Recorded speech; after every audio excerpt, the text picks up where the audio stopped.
BTM layout ವಿಧಾನಸಭಾ ಕ್ಷೇತ್ರ ಶ್ರೀ ಪಾಕತೋಪು ಮುನೇಶ್ವರ ಸ್ವಾಮಿ ದೇವಾಲಯದ ಧರ್ಮದರ್ಶಿಗಳಾದಂತಹ ಶ್ರೀಮತಿ ಕವಿತಾ ಶ್ರೀನಾಥ್ರವರು ಹಾಗೂ ಶ್ರೀನಾಥ್ರವರು ಇಂದು ವೈಕುಂಠ ಏಕಾದಶಿಯ ಪ್ರಯುಕ್ತ ಶ್ರೀನಿವಾಸನ ಕಲ್ಯಾಣೋತ್ಸವ ಪೂಜೆ ಮಾಡಲಾಯಿತು.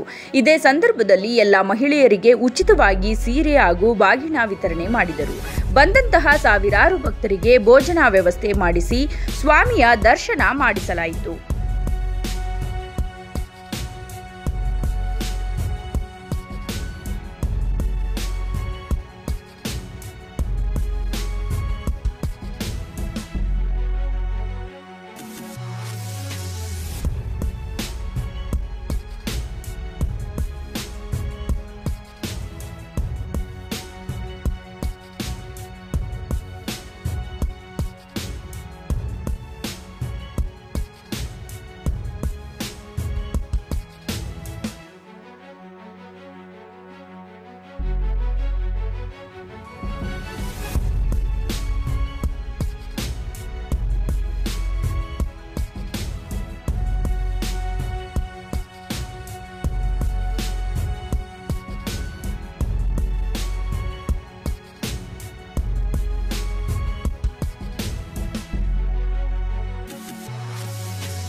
ಮೊಟ್ಟಮೊದಲನೇದಾಗಿ ನಾಡಿನ ಸಮಸ್ತ ಜನತೆಗೆ ಶ್ರೀ ಪರಮಪದ ವೈಕುಂಠ ಏಕಾದಶಿಯ ಶುಭಾಶಯಗಳು. ಇವತ್ತು ನಮ್ಮ ದೇವಸ್ಥಾನದಲ್ಲಿ ಶ್ರೀ ಪಾಕತೋಪು ಮುನೇಶ್ವರ ದೇವಸ್ಥಾನದಲ್ಲಿ 15ನೇ ವರ್ಷದ ವೈಕುಂಠ ಏಕಾದಶಿಯನ್ನು ನನ್ನ ಗುರುಗಳು, ಮಾರ್ಗದರ್ಶಕರು, ಗಾಡ್ ಫಾದರ್, ಸಾರಿಗೆ ಮತ್ತು ಮುಜರಾಯಿ ಸಚಿವರಾದ ಸನ್ಮಾನ್ಯ ಶ್ರೀ ರಾಮಲಿಂಗಾರೆಡ್ಡಿ ಅಣ್ಣರವರ ಮಾರ್ಗದರ್ಶನ ಹಾಗೂ ಅಧ್ಯಕ್ಷತೆಯಲ್ಲಿ ಮೂಡಿ ಬರ್ತಾ ಇದೆ. ಶ್ರೀಮತಿ ಸೌಮ್ಯ ರೆಡ್ಡಿ, ಕರ್ನಾಟಕ ಮಹಿಳಾ ಕಾಂಗ್ರೆಸ್ ಪಕ್ಷದ ಅಧ್ಯಕ್ಷೆ, ಅವರ ಒಂದು ಮುಖ್ಯ ಆತಿಥ್ಯದಲ್ಲಿ ಹಾಗೂ ಶ್ರೀಮತಿ ಚಾಮುಂಡೇಶ್ವರಿ ರಾಮಲಿಂಗಾರೆಡ್ಡಿರವರ ಘನ ಉಪಸ್ಥಿತಿಯಲ್ಲಿ ಅವರ ಆಶೀರ್ವಾದದೊಂದಿಗೆ ಸತತವಾಗಿ 15 ವರ್ಷಗಳಿಂದನೂ ನಾವು ಅದ್ಧೂರಿಯಾಗಿ ವೈಕುಂಠ ಏಕಾದಶಿಯನ್ನು ಹಮ್ಮಿಕೊಂಡು ಬರ್ತಾ ಇದ್ದೀವಿ. ಈ ವರ್ಷನೂ ಸಹ ಅತಿ ಅದ್ಧೂರಿಯಾಗಿ ಏರ್ಪಾಡು ಮಾಡಿದ್ದೀವಿ. ಬೆಳಗಿನ ಜಾವ 3 ಗಂಟೆಗೆ ವೆಂಕಟೇಶ್ವರ ಸ್ವಾಮಿಗೆ ಮತ್ತು ಲಕ್ಷ್ಮೀದೇವಿಗೆ ಮಹಾಪಂಚಾಮೃತ ಅಭಿಷೇಕ ತಿರುಪತಿ ಅರ್ಚಕರಿಂದನೇ ನೆರವೇರಿಸಲಾಯಿತು.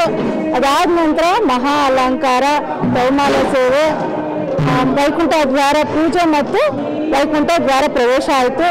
ಈಗ 10 ಗಂಟೆಗೆ ಕಲ್ಯಾಣೋತ್ಸವವನ್ನು ತಿರುಪತಿ ಅರ್ಚಕರು ಮಾಡಿ ಶುರು ಮಾಡಿದ್ದಾರೆ.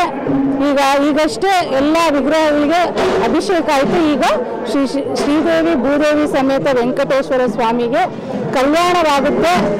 ಆ ವೈಕುಂಠನೇ ಹೇಗಂಗೆ ಆಗುತ್ತೆ ಅಷ್ಟು ಚೆನ್ನಾಗಿ ತಿರುಪತಿ ಅರ್ಚಕರು ಹಾಡು ಹೇಳ್ಕೊಂಡು ಕುಣಿತ ಮಾಡಿಕೊಂಡು ಕಲ್ಯಾಣವನ್ನು ಮಾಡ್ತಾರೆ. ವೈಕುಂಠವೇ ಧರೆಗಿಳಿಸ್ತಾರೆ.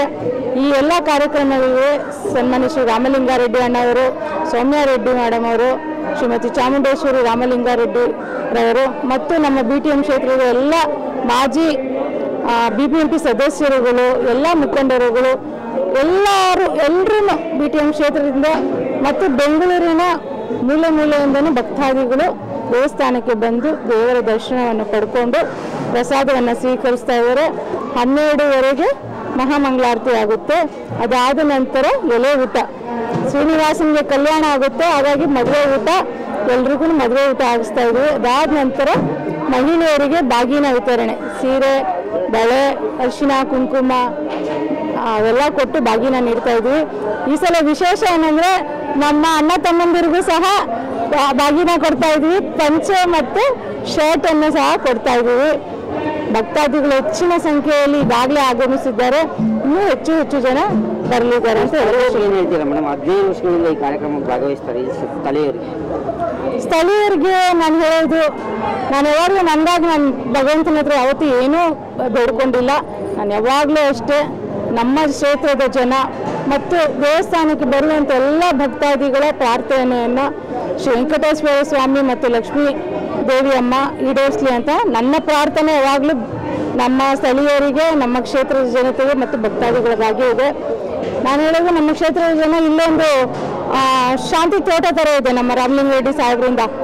ಪ್ರತಿಯೊಂದು ವರ್ಷದಲ್ಲಿ ಒಂದು 7-8 ದೇವರ ಕಾರ್ಯಕ್ರಮಗಳು ಮಾಡ್ತೀವಿ, ಉತ್ಸವಗಳು ಮಾಡ್ತೀವಿ, ಸಾಂಸ್ಕೃತಿಕ ಕಾರ್ಯಕ್ರಮಗಳು ಮಾಡ್ತೀವಿ. ನಮ್ಮ ಸ್ಥಳೀಯ ಜನತೆ ನೆಮ್ಮದಿಯಿಂದ ಒಬ್ಬರಲ್ಲಿ ಒಬ್ಬರಾಗಿ ಚೆನ್ನಾಗಿ ಇದ್ದಾರೆ. ಹೀಗೆ ಇರೋಣ. ಯಾವ ದ್ವೇಷ ಬೇಡ, ಏನೂ ಬೇಡ, ಹೋಗುವಾಗ ಏನೂ ಎತ್ಕೊಂಡು ಹೋಗಲ್ಲ. ಎಲ್ಲರೂ ಖುಷಿಯಾಗಿ ಒಳ್ಳೆಯವರಾಗಿ ಒಳ್ಳೇದು ಮಾಡೋಣ ಕೈಲಾದರೆ, ಇಲ್ಲಾಂದರೆ ಯಾರಿಗೂ ಏನು ಅನ್ಯಾಯ ಮಾಡೋದು ಬೇಡ ಅಂತ ಈ ಒಂದು ವೈಕುಂಠ ಏಕಾದಶಿಯ ಸಂದರ್ಭದಲ್ಲಿ ಎಲ್ಲರಲ್ಲೂ ನಾನು ಮನವಿ ಮಾಡ್ತೇನೆ. ವೈಕುಂಠ ಏಕಾದಶಿ ನಾವು ದೇವಸ್ಥಾನದಲ್ಲಿ ಮಾಡುವಂಥ ಪ್ರತಿಯೊಂದು ಕಾರ್ಯಕ್ರಮಗಳಿಗೆ ಕಾರಣಕರ್ತರು ಬರೀ ನಾನು, ನಮ್ಮ ಯಜಮಾನರಲ್ಲ. ನಾವೇನು ಆಯೋಜಿಸ್ತೀವಿ ಅದಕ್ಕೆ ನಮಗೆ ಬೆನ್ನೆಲುಬಾಗಿ ನಿಂತಿರೋರು ಮುಖ್ಯವಾಗಿ ರಾಮಲಿಂಗಾರೆಡ್ಡಿ ಅಣ್ಣ, ಸೌಮ್ಯ ರೆಡ್ಡಿ ಅವರು. ಅದಕ್ಕಿಂತ ಹೆಚ್ಚಾಗಿ ನಮಗೆ ಸಪೋರ್ಟ್ ಕೊಡ್ತಾ ಇರೋವಂಥವ್ರು ನಮ್ಮ ಅಣ್ಣ ತಮ್ಮಂದಿರು, ನಮ್ಮ ಆಟೋ ಚಾಲಕರಾಗಿರ್ಬೋದು, ಕ್ಯಾಬ್ ಚಾಲಕರಾಗಿರ್ಬೋದು, ನಮ್ಮ ಕಲ್ಪತರು ವಾಲಂಟಿಯರ್ಸ್ ಆಗಿರ್ಬೋದು, ದೇವಸ್ಥಾನದ ವಾಲಂಟಿಯರ್ಸ್ ಇದ್ದಾರೆ. ಸುಮಾರು ಒಂದು 30-40 ವರ್ಷಗಳಿಂದಲೂ ವಾಲಂಟಿಯರ್ಸ್ ಆಗಿ ನಮ್ಮ ರಾಜಪ್ಪಣ್ಣ ಆಗಲಿ, ಜಯಮ್ಮ ಆಂಟಿ ಆಗಲಿ, ರೂಪ ಅವರಾಗಲಿ, ಇನ್ನು ಎಲ್ಲ ಹೆಸರು ಹೇಳ್ತಾ ಹೋದರೆ ದೊಡ್ಡ ಲಿಸ್ಟೇ ಇದೆ. 200-400 ಜನ ವಾಲಂಟಿಯರ್ಸ್ ಇದ್ದಾರೆ. ಹಾಗಾಗಿ ದೇವರು ಎಲ್ರಿಗೂ ಆರೋಗ್ಯ ಕೊಟ್ಟು, ಆಯಸ್ಸು ಕೊಟ್ಟು ಕಾಪಾಡಲಿ. ಮುಖ್ಯವಾಗಿ ನನ್ನ ಗುರುಗಳಾದ ರಾಮಲಿಂಗಾರೆಡ್ಡಿ ಅಣ್ಣವರಿಗೆ ಒಳ್ಳೆ ಆರೋಗ್ಯ, ಆಯಸ್ಸು ಕೊಟ್ಟು ನಮ್ಮನ್ನೆಲ್ಲ ಹೀಗೆ ಅವರು ಪಾಲಿಸ್ಲಿ ಅಂತ ನಾನು ಆ ವೆಂಕಟೇಶ್ವರ ಸ್ವಾಮಿಯಲ್ಲಿ ಪ್ರಾರ್ಥಿಸ್ತೇನೆ.